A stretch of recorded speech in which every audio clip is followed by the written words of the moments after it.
Hi guys, welcome back with me again in the channel. So on today's video, I'm going to show you how you can create a cinematic orange blue coloring in Capcut.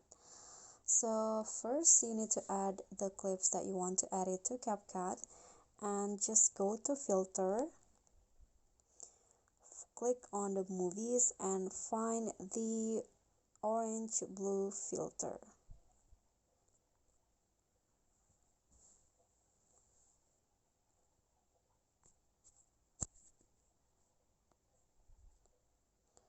Okay, this one, and adjust it to your liking, but I'm going to just go with 70.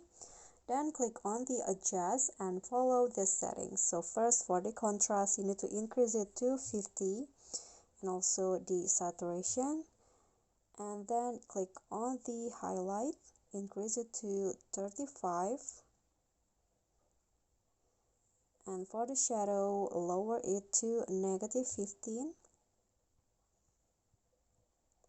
and then click on the temperature and lower it to around 10.